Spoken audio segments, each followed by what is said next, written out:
चोरी, उसके ऊपर सीनाजोरी। कहावत तो सुनी होगी आपने, और इसको आम जिंदगी में साक्षात उतरते हुए भी देखा होगा। और अगर यही कहावत किसी क्रूर घटना से जोड़ दी जाए तो इसका परिणाम और भी विध्वंसक हो सकता है, और होता भी है। वैसे भारत में इन दिनों दो शब्द जो सबसे ज्यादा प्रचलित हैं और जो सबसे ज्यादा विध्वंसक भी हैं, वो है रोड रेज और मॉब लिंचिंग। इन तीनों का साथ ऐसा ही है जैसे आग में घी, और इसका परिणाम जिसे भुगतना पड़ता है वो कोई बेगुनाह बेकसूर गरीब मजबूर ही होता है, तभी तो उस पर सब हावी हो जाते हैं। आइए मिलते हैं ऐसे ही एक बेगुनाह बेकसूर गरीब मजबूर से जिन पर एक साथ दो दो विपदा गिर पड़ी। एक तो रोड रेज और दूसरा चोरी, उस पर सीनाजोरी। मामला कुछ इस प्रकार है।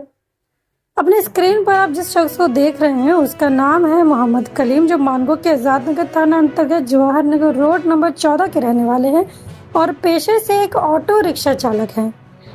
घटना बीते मंगलवार रात की है, जब वे अपनी राह जिंदगी की सड़क पर अपनी ऑटो रिक्शा भगा रहे थे और ऐसे ही अपनी जिंदगी भी। मगर जैसे ही वो जवाहर नगर रोड नंबर 10 गुरुद्वारा के पास पहुंचे, अचानक से उन्हें एक जोर का झटका बहुत ही जोर से लगा।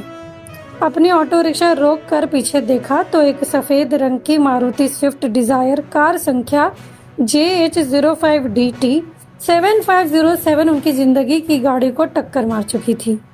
वैसे होना तो ये चाहिए था कि मोहम्मद कलीम कार वाले से जाकर झगड़े, मगर जैसे कि इस खबर की शुरुआत में ही हमने कहा था कि मोहम्मद कलीम उस प्रख्यात कहावत के शिकार हो चुके थे, तो टक्कर के बाद कार से उतरकर युवक ने मोहम्मद कलीम से पैसे मांगे और इसे लेकर दोनों के बीच कहासुनी भी हुई।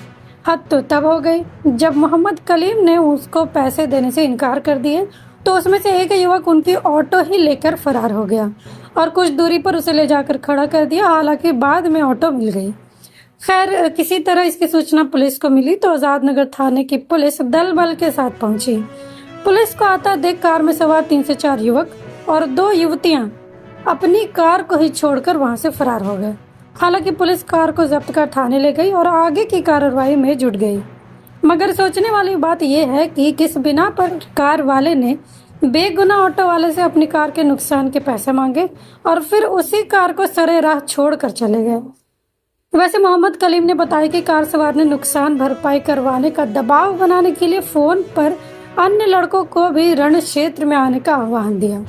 तो ये कौन सा समाज है जिसमें हमारा युवा वर्ग इस मानसिकता के साथ रह रहा है? और अगर यही मानसिकता रही तो आने वाले समय में रोड रेज और मॉब लिंचिंग के अलावे और भी बहुत सी विध्वंसक घटनाएं हमें सुनने और देखने को मिलेंगी।